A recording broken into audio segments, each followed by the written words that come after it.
नमस्कार, खबर समय जगत में आपका स्वागत है। मैं हर्षिता जौहरी। आई नजर डालते हैं देश प्रदेश से जुड़ी। नसरुल्लागंज सीएम के गृह क्षेत्र में प्रशासन ने हटाया कांग्रेस नेता का 37 एकड़ का अवैध कब्जा। फसल को नष्ट किया, प्रशासनिक अधिकारी सहित पुलिस बल रहा मौजूद। मध्य प्रदेश में शिवराज सिंह चौहान की सरकार इस समय एक्शन में है। मुख्यमंत्री चौहान अपनी हर सभा में माफिया, बदमाशों और गुंडों को खुली चुनौती देते हुए कहते हैं कि माफिया, बदमाश और गुंडों की प्रदेश में कोई जगह नहीं है। अगर मेरी मध्य प्रदेश की जनता को परेशान किया तो शिवराज सिंह चौहान मसल कर रख देंगे। और मुख्यमंत्री के निर्देश पर मध्य प्रदेश में माफिया मुक्त बनाने को लेकर प्रशासन द्वारा लगातार कार्रवाई की जा रही है। मुख्यमंत्री शिवराज सिंह चौहान की बुधनी विधानसभा क्षेत्र नसरुल्लागंज के ग्राम बगबाड़ा में प्रशासन के कांग्रेस नेता द्वारका जाट के लगभग 37 एकड़ पर अवैध कब्जे को हटाया गया। प्रशासन द्वारा अपने अमले के साथ मौके पर पहुंचकर जेसीबी से अतिक्रमण हटाया गया और फसल को नष्ट किया गया। वहीं कार्रवाई के दौरान एसडीएम दिनेश सिंह तोमर, एसडीओपी नसरुल्लागंज और बुधनी गोपालपुर थाना प्रभारी हेमपाल सिंगाई सहित पुलिस राजस्व मौजूद रहा। वहीं देखा जाए तो सीएम शिवराज सिंह चौहान की बुधनी विधानसभा क्षेत्र के नसरुल्लागंज तहसील में यह दूसरी कार्रवाई की गई है। विगत दिन पूर्व गोपालपुर क्षेत्र के अंतर्गत ग्राम हमीदगंज में वन विभाग कांग्रेस प्रदेश सचिव अर्जुन आर्य के खेत पर दबिश देकर सागौन की सिल्लियां जब्त कर मामला दर्ज किया गया है। वहीं प्रशासन ने फिर यह दूसरी कार्रवाई गोपालपुर क्षेत्र के ही ग्राम बगबाड़ा में कांग्रेस के नेता द्वारका जाट की अवैध लगभग 37 एकड़ भूमि से कब्जा हटाया गया। वहीं यह दूसरी कार्रवाई से कांग्रेस नेताओं में हड़कंप मचा हुआ है।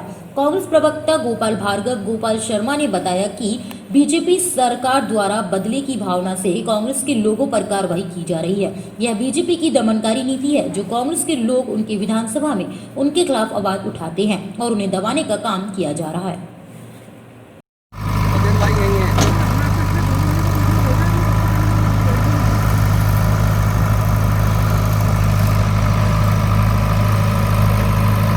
बताइए। पवन जाट, कहाँ के निवासी हैं? ग्राम बगवाड़ा। जैसे ये आज अतिक्रमण जो हुआ है जी तो क्या ये शासकीय भूमि है? जी सर, हमारे पुश्तैनी बुजुर्गों की भूमि है। तो क्या कारण रहा है इसका?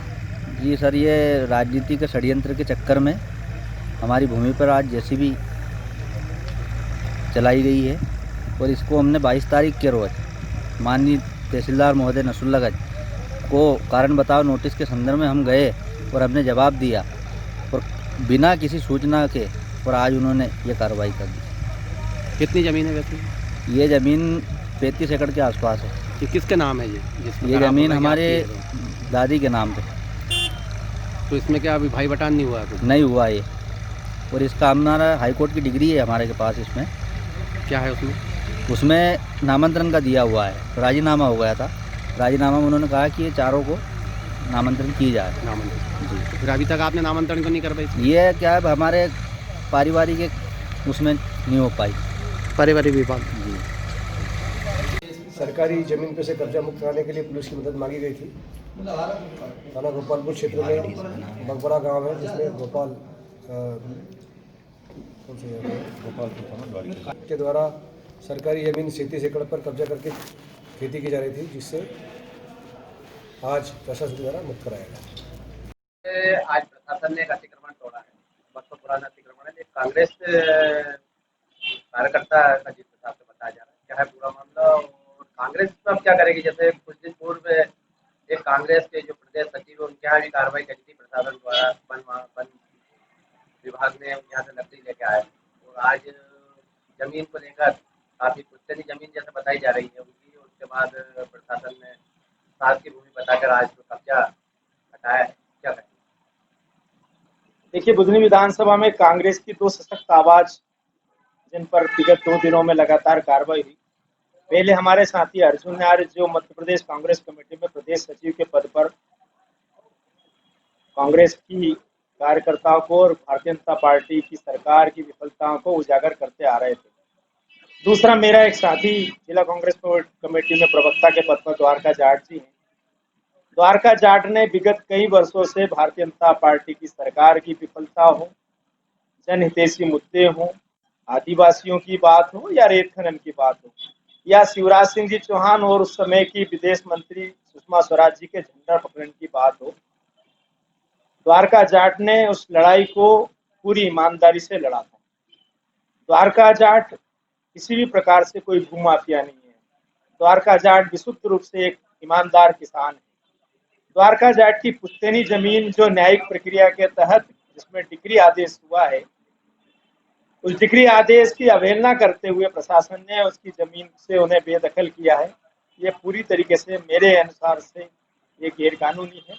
सरकार को लोकतांत्रिक तरीके से लोकतंत्र में विपक्ष का सम्मान करना चाहिए।